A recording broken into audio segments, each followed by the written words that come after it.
minsan kasi may mga lalaki na ayaw nila mag-commit. Ganun din yung girls. Pares lang talaga, parang balance lang. Pero most commonly, mas natatalo talaga ang babae kapag nagseseryoso. Ganun din naman sa lalaki. Parang parehas lang talaga. Ang nakikita ko lang talaga bakit maraming single kasi takot sila mag-commit into relationship. Hindi. Alam mo kung bakit maraming single na lalaki, maraming single na babae. Unahin natin kung bakit maraming single na lalaki kasi chain reaction na yan eh. Magigets nyo na kung bakit maraming single na babae pag naintindihan nyo kung bakit maraming single na lalaki. Maraming single na lalaki kasi yung mga babae papukpok na ng papukpok. Diba? Isipin nyo yung bagay na ginagawa ng mga GRO dati para kumita sila ng pera. Ginagawa na ng makabagong babae ngayon to boost their self-esteem. So bilang isang lalaki nag-iisip, hindi kami papatol sa babaeng pamigay. Diba? Yung mga babae papukpok na ng papukpok eh. Diba? Ngayon nahihirapan na kami humanap ng above na itatrato naming reyna. Diba?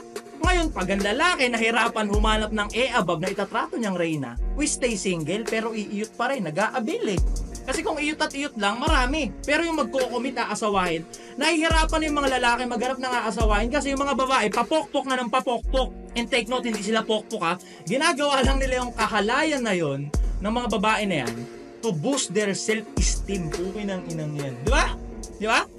Nahihirapan kami mga lalaki humanap ng babae kasi papokpok kayo ng papokpok. O, dahil single ka, may single din kayo. Di ba? Tayo na basic math. Basic ABC 1, 2, 3. Di ba? Makikita namin ang dami niyong pera. Di ba? Strong independent woman. Nakakapag-travel, nakakabili ng latest iPhone, luxury bag, di ba? Lifestyle sagad. Tapos malaman namin, hindi kayo graduate, wala kayong trabaho. Di ba?